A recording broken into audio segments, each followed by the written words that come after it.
Hey y'all, thanks for taking a minute out of your busy day to stop by and watch my video. I really appreciate it. Before we get started, if you got a minute, just give me a thumbs up, smash that thumbs up button, we're good to go. Leave me a comment at the end whether you like it or you didn't. So what I'm going to show you today is what's growing Wednesday. Let's start with, flip the camera around. I actually recovered a little bit of space. In the previous video you saw that was just totally annihilated. But yeah, pulled that back together. Starting to get my puppy or couch back. I have not planted my green stalk yet, but that is in the works. I moved my cooler weather plants, my lettuces and my kale, celery, over to an area that's going to get more shade. And I am setting up a cage in the back.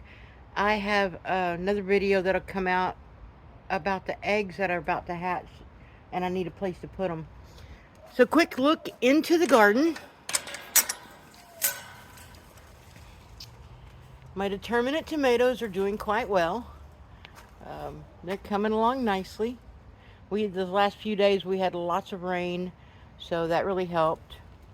And of course basil. You'll always see basil. Stuff just grows like a weed. And then over here are my, these are Paul Robeson tomatoes. I have grown them for 3 years in a row.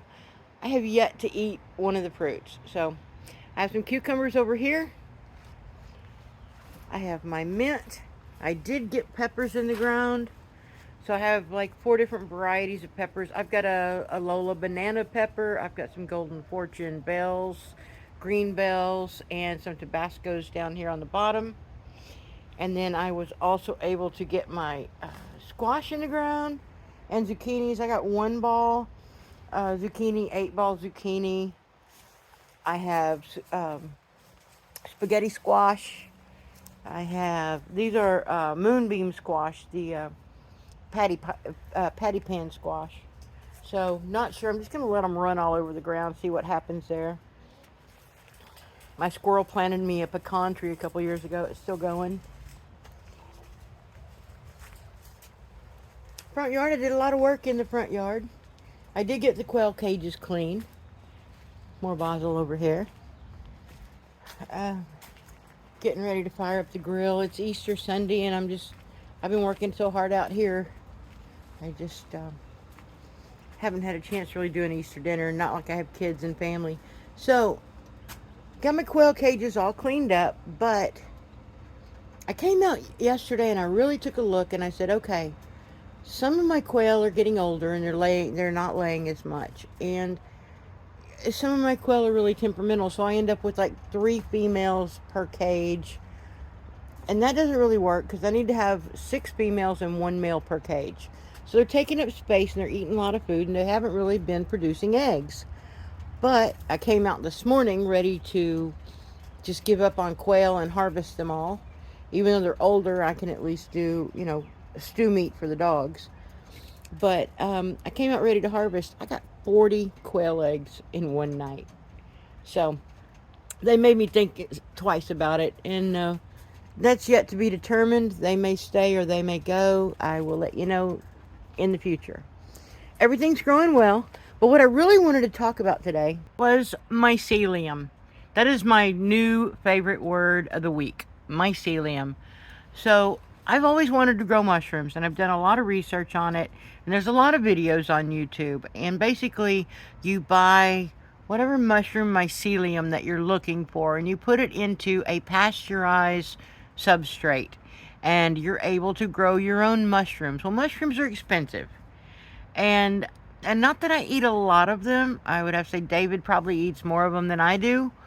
So I started researching, and I went down to my local feed store, and wouldn't you know, they make a kit, the mushroom kit. Now, this company makes it for pink oysters, lion's mane, and blue oyster mushrooms. And I really wanted blue oyster mushrooms. Their lion's mane is more of a seafood texture, but I grabbed a box. I came home. I started it. It's in the kitchen.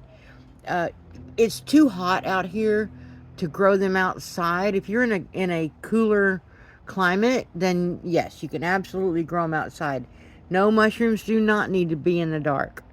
Mushrooms need to be in an area with no breeze, temperatures anywhere from 40 to 70, and they have to stay moist all the time. So what I did was I bought this kit. The first kit I bought was wrong. I bought the lion's mane, which I really had no intention of eating.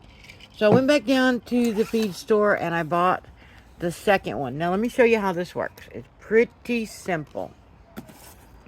Let's see if I can do it with one hand. Actually, give me a second here.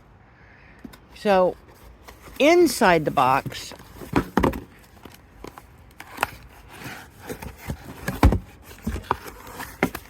you have a plastic bag. And this kit's really cool because it's already... So all this white stuff you see, this is the mushroom mycelium already germinating and ready to go. There is a vent on this bag that actually allows the air to flow in. And in this kit came with a misting bottle. So what you do is basically you remove this front piece. I can get the camera again without falling over.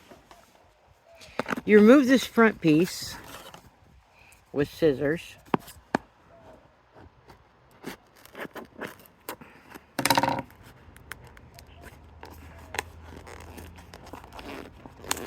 Now on the other one, so the instructions say to cut an X. And I cut an X on the other one, and I'm not liking the way that's really working out. So what I'm going to do on this one, and you can see this is white. So this is like a hardwood pellets substrate, and they mix it with the mycelium, and this stuff is ready to grow. So what I'm going to do is I'm going to just poke holes as opposed to...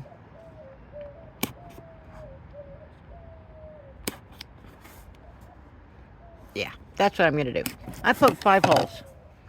So what I'll do is I will take this inside and set it on the shelf, and twice a day, morning and then in the afternoon, before I go to work, when I get home, I will mist it with water. And this kit should grow about 2 pounds of mushrooms on a shelf in a box. You can't ask for more. Anyway, guys, that's what's growing on Wednesdays. Leave your comments down below. I appreciate you taking the time to watch. Peace out.